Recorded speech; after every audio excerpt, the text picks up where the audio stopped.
Well, good afternoon, and thank you for joining this webinar, second in our series, discussing the changes to the SBIR program and specifically how early stage businesses may be impacted. Realize, of course, that this is proposed legislation, but it's important for us to be able to focus on that. I will go through the background on the program briefly, as we did last week. Proposed legislations, there are several. Small business impact, top level considerations. There's new restrictions, or at least those that are proposed. The resources we have in an appendix that will be in the slide deck. Should you wish to get this, please let Matt, Rose, or myself know. Background: what is the program? As you know, you have an idea how to finance it. You're likely here at sbir.gov because you have a technology and looking for funding, specifically non-dilutive funding. Identify an agency or agencies interested in your topic and apply to a solicitation. Here are the amount of funds that are awarded in the SBIR program annually, 5,000 new awards every year. If you've not proposed before, this could be you. Let's do a brief overview of the SBIR CTR program. It is there to meet the research and development needs of the sponsoring program, typically a federal program. It is to commercialize that technology and generate new technologies and encourage underrepresented groups.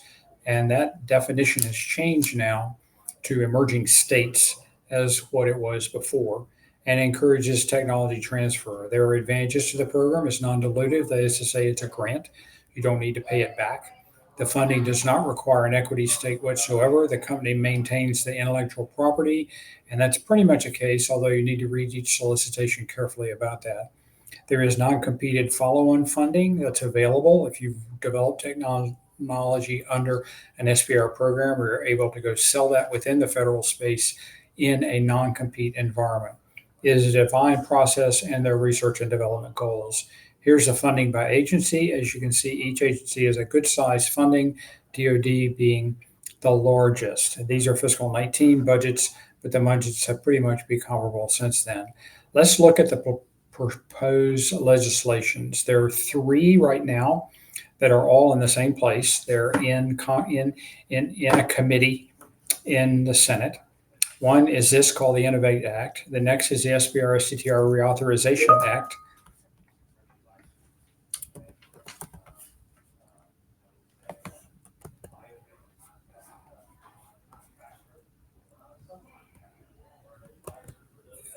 And then the third is the RAMP Act.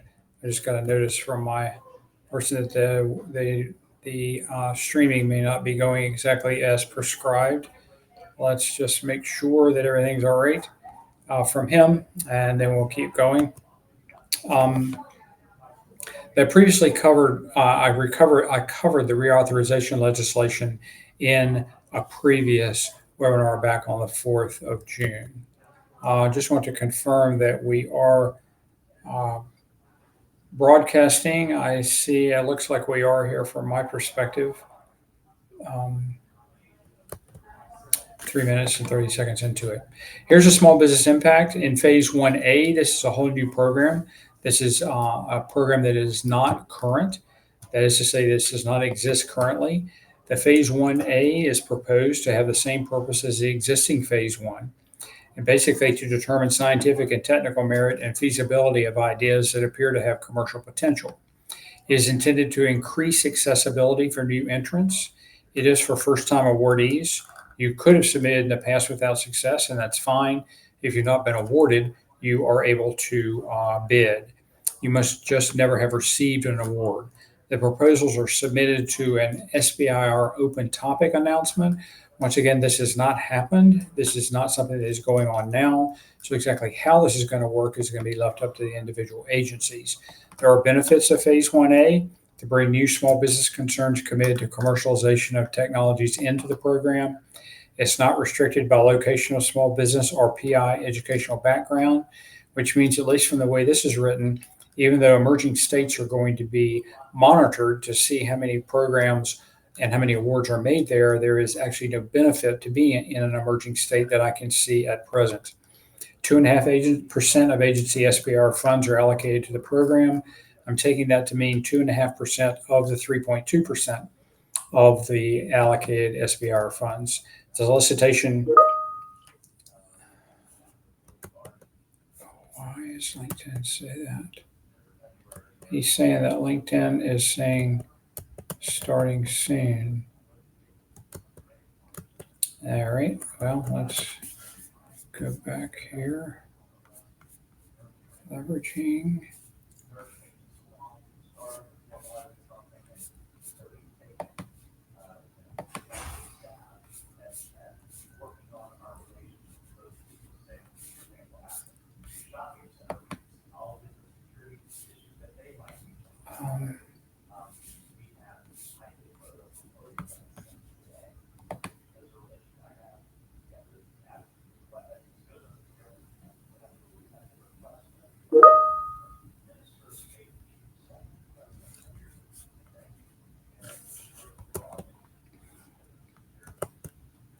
Forgive me, there seem to be some technical difficulties going on.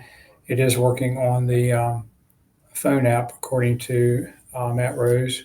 But if for some reason it's not on the other app, on the LinkedIn live stream, I trust it will be recorded. If not, I will go back and record it again. So the solicitation will be an open topic announcement, as I said, or at least that's a direction right now.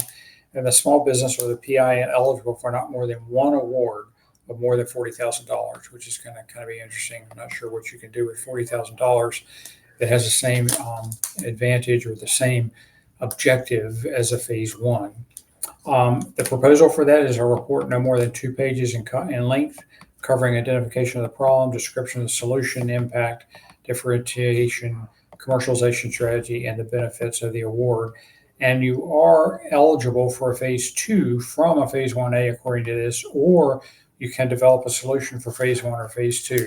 I know this seems kind of broad right now. I suspect this is going to be changed when each particular agency takes this and implement it. There should be open topics for phase 1As.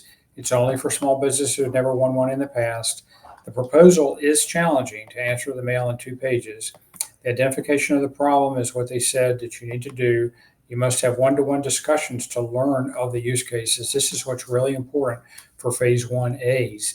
If you're thinking of getting a $40,000 award for a phase 1A, should this legislation pass, you're still going to need to know what the use case is and what are their needs. So specificity is yet to be determined. You get 1 shot per round. That is to say, there are 15 rounds, and other agencies have 1 or 2 rounds. So if you bid and lose, you can bid again.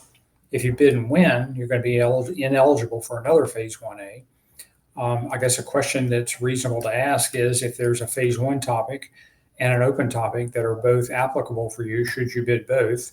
And if you win the phase 1, would you then be ineligible for the phase 1A? That is to be determined by the individual agencies, I would say, because it's not clear in here exactly how that's going to happen. Your goal today is to connect with an operational unit or an institutional department to learn of their problems. So here's your action. Get your SAM registration done. That's really important if you've never bid before. These are all the things that you have to fill out on your SAM.gov registration. You need to get those done. And then identify agencies of interest that will align with your technology. You need to drill down to the operational level, identify groups, find contact information, talk to them to identify potential use cases. You're going to need to reach individuals, people, reach out and learn. You don't want to propose as an unknown. You need to understand the user's key performance parameters for their use case and identify the operational gap that your proposal could fill. This is especially important on open topic. It's not at all unusual from the current open topic scenarios and the strategy that needs to be used for those now. Top level considerations. What is saying now is that projects or agencies that have over $100 million in R&D will allocate 3.45% of their budget in every fiscal year past 2026, increasing from 3.2%. So that means there's more funding for a small business. The federal agency is going to have a multi-level review and approval process for solicitation topics to ensure adequate competition, and that no private individual or entity is shaping the requirements for eligibility after the solicitation is out, except the federal agency may amend the requirements to clarify the solicitation topic. So there's more funding for small business. That is an opportunity for small business. There's some restrictions that are proposed There will be fewer proposing firms. Any firm that has won over $75 million in funding from phase one and phase two in a lifetime since 1983 is going to be ineligible. This immediately eliminates, according to our calculation anyway, about 70 small businesses. And another 10 are at risk, having $65 million in lifetime awards. So it doesn't take a long time to get over that. But that is an opportunity because these small businesses are not going to be able to bid anymore. So when these topics come out, your small business, a new emerging small business, would, at least in theory, have a greater opportunity. So what's this math?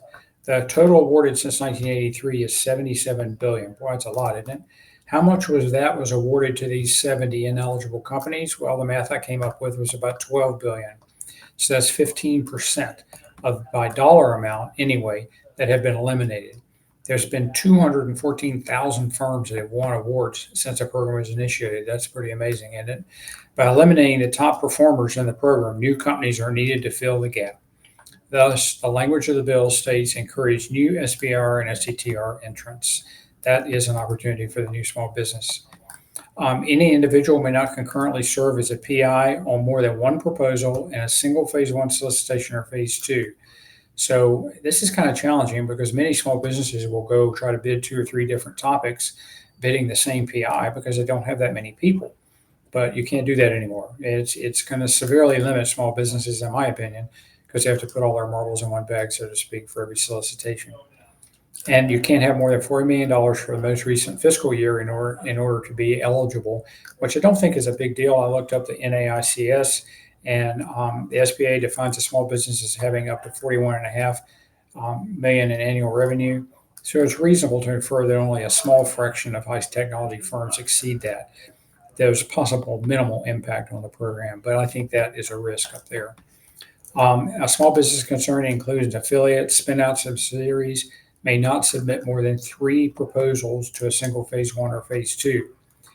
This is interesting because there's like 122 topics on the June 4th DoD solicitation alone, and that's just a monthly award or monthly topic distribution. What if you have multiple phase ones preceding a phase two? Are you not going to be able to bid that? I don't know. This is all going to be resolved at the agency level, I assume.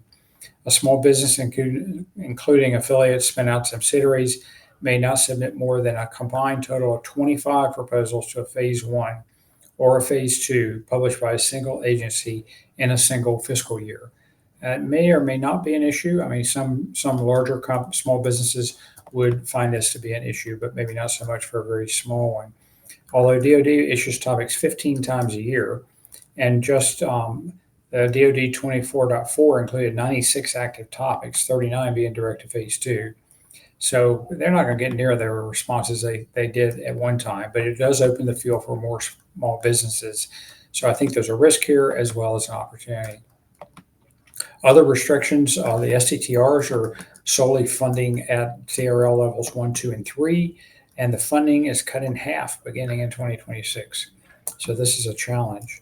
It does allocate 10% more work share to the small business and 10% less work share to the research institution. There's an opportunity for the small business and kind of a risk for the RI.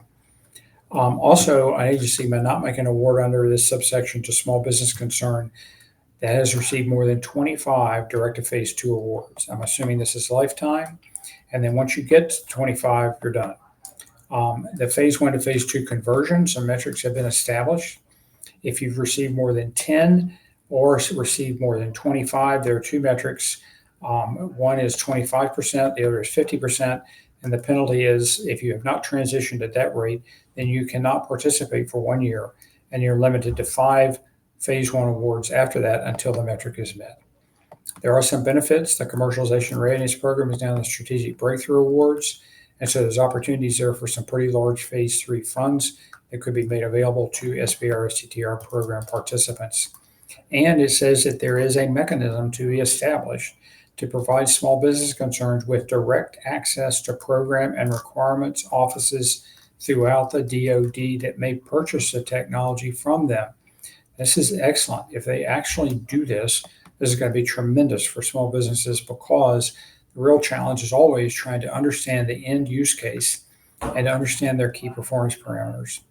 Any funding agreement that's a contract made with expenditures allocated to a small business shall be firm fixed price, which is wonderful too, because sometimes some of this phase twos, they're asking you to have a FAR compliant DCA accounted approved accounting system. And in this case, if it's going to be firm fixed price, you're not going to need that. So that's really a good opportunity.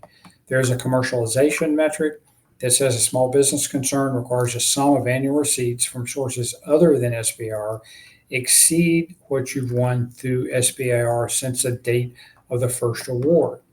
A small business that receives more than 25, and the first one was phase two awards, you also need to have a minimum of 65% of your annual receipts during the past 3 years be coming from something other than SBIR STTR awards. So as you can see, some of the financial complexities here are increasing quite a bit. So lifetime SBIR money needs to be less than non-SBIR money. And in the last 3 years, your non-SBIR money needs to be greater than 65% of your annual revenue. So here's your action. Get involved. Read this legislation. Do you agree? No? Yes? Contact your elected official and let them know. Do your homework. Make your case. Offer succinct wording in place of what's in there. Consider how each element impacts a small business community. And prepare a contingency plan should this Innovate Act become law. If you're a small business who's reached a lifetime limit, then you need to source other federal funds to replace the lost SBIR STTR funds. If you've never bid an SBIR, then study the Phase 1A provision and prepare to submit on the next open topic. Do your research now to validate an agency public need, because you're going to need that. We do have some resources at TechOp. There's 2 more webinars coming up. As you can see, one July the 9th and one July the 23rd. July 9th, I'm going to go through some ideas about how to maximize your phase 1 to phase 2 conversion rate. And then in the one on July 23rd, we have a webinar on moving beyond SBIR funding, which is kind of interesting. We did that several years ago, had terrific attendance. And so I plan to update that and bring it up to date. And I hope you're able to attend that as well. We also have information resources like on our webpage. I have a link there for recent news, as well as all the proposed legislation can be found on the link that's provided there, as well as funding distribution. You can see the distribution by state and also down to the congressional district. We also have a new tool called the Strategic Topic Alignment and Ranking Tool, START, and you can go in and put your information in here for your keywords, and we will send you topics in each release that are aligned with those keywords. If your keyword shows up in a topic, we'll send you that topic. We also have a proposal development assistance as well as TABA assistance training. I'm actually in Florida right now doing a boot camp for a small business, and we do strategic marketing services as well. So thank you so much. I do hope that everyone was able to receive this through the LinkedIn on your internet. If not, we'll make sure that the recording is published and will be there, and you'll be able to access it later. Thanks again for your time. I appreciate your attention from being a part of this. And this is Randy Simpson at TechOp Consulting. I will be closing the stream now.